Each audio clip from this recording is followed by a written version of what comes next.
Por fin Iván Duque logró coronar su anhelado encuentro con el amo imperial. Pero como el país estaba entretenido con los comicios del 13 de marzo, le restó visibilidad a un acontecimiento que, aunque no lo parezca, tendrá aquí hondas repercusiones durante el próximo cuatrenio, sea quien sea el mandatario que resulte elegido.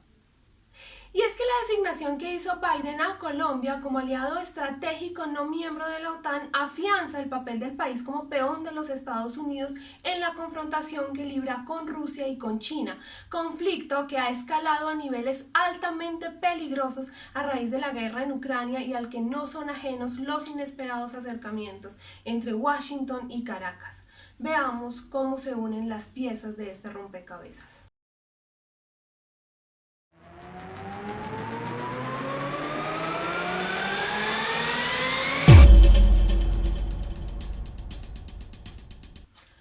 La designación que le notificó Biden a Duque tiene un antecedente no muy lejano.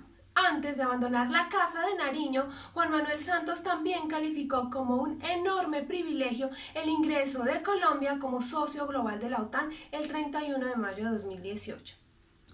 Miren, la Organización del Tratado del Atlántico Norte es una alianza militar y política creada en 1949 tras la Segunda Guerra Mundial, comandada por los Estados Unidos. Su objetivo era garantizar la seguridad de los países de la Europa Occidental frente a la Unión Soviética.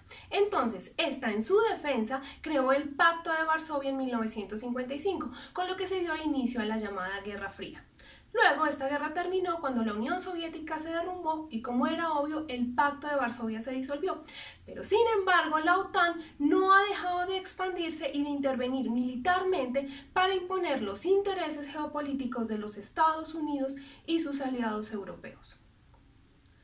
En el grupo en el que Santos incluyó a Colombia se encuentran 9 países que, sin ser miembros de la alianza militar, reciben apoyo en equipo y asesoría, pero en el fondo se trata de que esos socios globales quedan comprometidos en apoyar las aventuras militares que adelante la OTAN.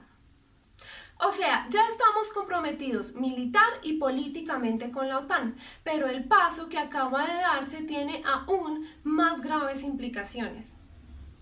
Miren, esto dice la revista Forbes sobre esa condición de aliado estratégico. El país designado como aliado estratégico puede servir de localización para el almacenamiento de reservas de guerra de Estados Unidos y pueden darse acuerdos con Washington para recibir entrenamiento castrense bajo una serie de condiciones. Y en una entrevista para El Tiempo, aparecida el día de las elecciones, Duque expresó con visibles síntomas de emoción el privilegio que representaba para Colombia ser incluido en ese pequeño grupo de países. Y ante la pregunta del periodista sobre el significado de ese almacenamiento estratégico del que se habla, esta fue la respuesta del mandatario. Ya nosotros tenemos o hemos recibido material en donación como carros blindados, hemos recibido vehículos de transporte militar, hemos recibido aviones. Precisamente estaremos recibiendo próximamente un avión Hércules, donación de Estados Unidos. Entonces esas prácticas están, pero también Colombia puede almacenar en nuestro territorio equipos para los Estados Unidos que puedan servir ante cualquier situación de riesgo. No hay la menor duda, lo que se ha puesto en marcha es terminar de convertir al país en parte de la retaguardia de las campañas bélicas de los Estados Unidos, cuyo principal objetivo es impedir que surja en el mundo una potencia que le dispute la hegemonía y que ve en China y en Rusia a sus principales enemigos. Colombia ya es su punta de lanza en el sur del continente. Ahora, ni China ni Rusia son hoy países socialistas. Al contrario, aunque en China gobierna el Partido Comunista, este aprovechó la planificación central del Estado lograda durante los años que duró el socialismo como una poderosa palanca para impulsar el capitalismo y se benefició de una apertura regulada de su mercado para que las multinacionales de las potencias occidentales trasladaran allí sus plantas industriales atraídas por la mano de obra barata, mientras China hábilmente se apropiaba de su tecnología. Fue así como en corto tiempo se convirtió en una potencia que rivaliza en poderío económico con los Estados Unidos. Rusia, en cambio, es apenas la 12ª economía del mundo, pero es una potencia militar, no solo por el tamaño de su ejército, sino especialmente por su arsenal nuclear, y además es el país más extenso del planeta. Después del derrumbe de la Unión Soviética, mientras su corrupta burguesía permitía la desintegración y el saqueo del país por las potencias de Occidente, éstas se comprometieron a no expandir la OTAN hacia los estados de la Europa Oriental y las exrepúblicas soviéticas. Pero Washington inició una ofensiva recolonizadora a lo largo y ancho del mundo y se propuso tender un cerco sobre Rusia para impedir su resurgimiento, utilizando para ello la expansión de la OTAN. En 1999 integraron a esa alianza a Hungría, Polonia y la República Checa. En 2004 a Eslovenia, Bulgaria, Eslovaquia, Lituania, Estonia, Letonia y Rumania. En 2009 a Croacia y Albania. En 2017 a Montenegro y en 2020 a Macedonia del Norte. Putin fue elegido por la oligarquía rusa para reconstruir el destartalado imperio y plantar cara a las pretensiones norteamericanas. Solo faltaba Ucrania para completar ese cerco, pero ésta se encontraba en medio de una tremenda inestabilidad política debido a una lucha por el poder entre sectores cercanos a Rusia por un lado y prooccidentales por el otro. Y es que el meollo del conflicto ucraniano era y es la adhesión o no a la Unión Europea y a la OTAN. En 2013 se inició una oleada de protestas que culminaron en 2014 con el derrocamiento del presidente prorruso Viktor Yanukovych y la elección de un gobierno alineado con Estados Unidos y sus aliados europeos, encabezado por Petro Poroshenko. La reacción de Vladimir Putin fue promover que la estratégica península de Crimea sobre el Mar Negro se separara de Ucrania, hecho que se consumó en un referendo en el que, por abrumadora mayoría, la población decidió unirse a la Federación Rusa.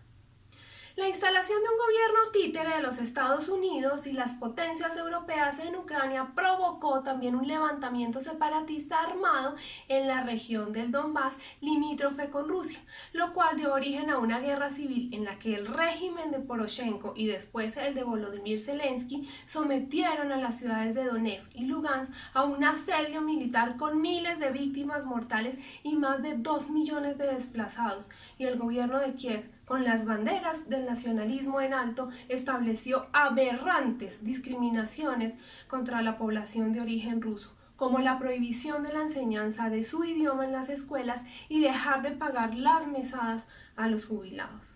En 2017, el Parlamento ucraniano aprobó como su principal objetivo en política exterior su ingreso a la OTAN, y en 2018 esa organización le entregó el estatus de país candidato pese a las advertencias de Putin de que todo aquello constituía una provocación y una amenaza para la seguridad de Rusia.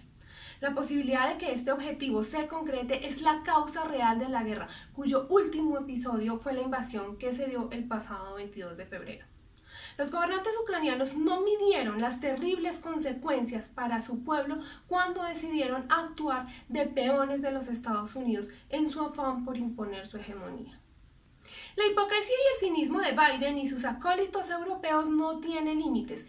Ellos que asusaron a los gobernantes ucranianos para que desafiaran el veto de Rusia y continuaran tramitando su ingreso a la OTAN. Ellos que alentaron el nacionalismo antirruso y alimentaron con armas la caldera de la guerra en el Donbass. Hoy se rasgan las vestiduras y derraman lágrimas de cocodrilo ante la destrucción, la muerte y los centenares de miles de refugiados. Castigan a Rusia con duras sanciones económicas y sus parlamentarios, uno tras otro, aplauden de pie el heroísmo de Zelensky, la marioneta que se prestó para sus aventuras. Cuando el presidente de los Estados Unidos le notificó a Duque sobre su venenosa designación de Colombia como aliado estratégico no miembro de la OTAN, el anuncio, antes que emoción, nos debe producir escalofrío si miramos los sucesos de Ucrania objetivamente y no como el espectáculo de desinformación en el que lo han convertido los medios aquí y en todo el mundo. No se nos debe olvidar el ominoso papel que la Casa Blanca puso a jugar a Uribe, Santos y Duque en sus intentonas por derrocar al gobierno de Venezuela, al que han sometido a un infame bloqueo que provoca hambre y sufrimiento al pueblo hermano.